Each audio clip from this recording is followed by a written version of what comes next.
बिस्मिल्लाहिर्रहमानिर्रहीम नहमदुहु व नुसल्ली व नुसल्लिमु अला रसूलिहिल करीम। मेरे अज़ीज़ों, अल्लाह की तरफ से आप हज़रात के ऊपर एक आज़माइश सैलाब की शक्ल में आई थी।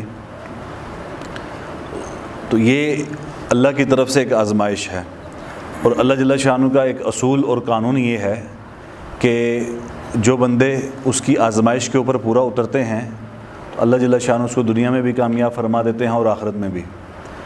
और आज़माइश में पूरा उतरने में सबसे बड़ा इम्तिहान जो इंसान के लिए, मुसलमान के लिए है, वो ये है कि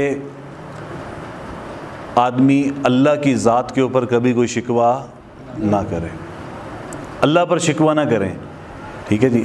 लिहाजा आजकल फ़ेसबुक के ऊपर, सोशल मीडिया के ऊपर कुछ चीज़ें गर्दिश कर रही हैं जो कुफ्र के कुफ्रिया कलिमात शुमार होते हैं, और वो ये हैं कि क्या ये अज़ाब और ये सैलाब सिर्फ़ गुरबा के लिए रह गया, गरीब आदमियों के ऊपर तो आता है, कभी अमीर लोगों की तरफ क्यों नहीं जाता? तो एक तो बात उनके लिए मैं यहाँ अर्ज़ करूँगा कि ये सैलाब जिस इलाके में आया है उस इलाके में अमीर भी रहते हैं और गरीब भी रहते हैं, लिहाजा दोनों किस्म के लोगों के ऊपर ये अज़ाब आया है और ये सैलाब आया है।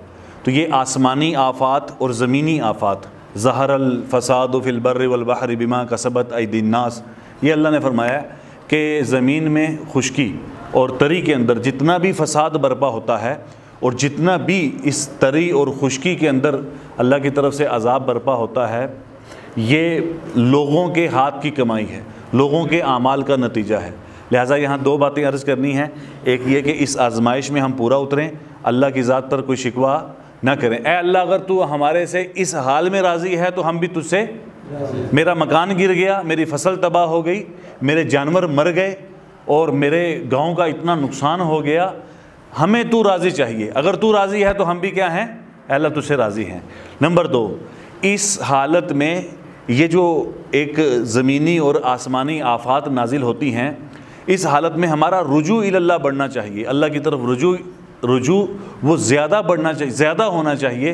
लिहाजा उलमा ने ये एक अलामत लिखी है कि आसमानी और ज़मीनी आफ़ात अज़ाब है उन लोगों के लिए कि जिन लोगों पर ये आसमानी और ज़मीनी आफ़ात नाजिल होती हैं और वो लोग इन आफ़ात के आने के बाद अल्लाह से ज़्यादा दूर हो जाते हैं, गुनाहों की ज़िंदगी में ज़्यादा बढ़ जाते हैं, नाशुक्री के कलिमात कह देते हैं और गुनाहों की ज़िंदगी में और ज़्यादा बढ़ जाते हैं।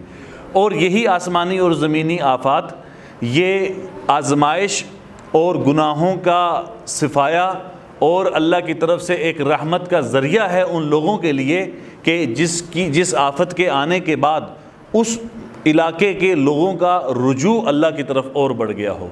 लिहाजा हमारा इस हालत में क्या होना चाहिए? रुजू अल्लाह की तरफ बढ़ना चाहिए, अल्लाह से दुआएं मांगनी चाहिए, इस्तिग़फ़ार का एहतमाम हो, तौबा का एहतमाम हो कि अल्लाह ताला हमारे ऊपर इस आई हुई मुसीबत को टाल दे और जो पूरा पाकिस्तान इस ज़द में आया हुआ है, अल्लाह ताला पूरे पाकिस्तान की हिफाजत फरमाए।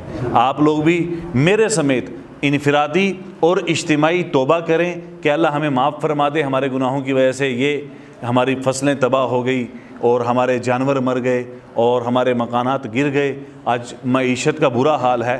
लेकिन इन सारी चीज़ों के बावजूद आखिरी बात ये अर्ज़ कर रहा हूँ कि हम तमाम पाकिस्तानी कौम का शुक्रिया अदा करते हैं। मैं आप लोगों के तवस्सुत से, आप लोगों की तरफ से हम पंजाब और KPK और सिंध और कराची और बलूचिस्तान के उन शहरियों का शुक्रिया अदा करते हैं कि जिन्होंने इस मुसीबत की घड़ी में हमें भुलाया नहीं और उस मुसीबत की घड़ी में वो लोग हमारे साथ खड़े हैं और वो हमारे साथ तामुन कर रहे हैं। अल्लाह ताला हम सबको अमल की तौफीक अता फरमाए। वाफ़िना वहदीना वरज़ुक़ना वजबुरना वरफ़ाना।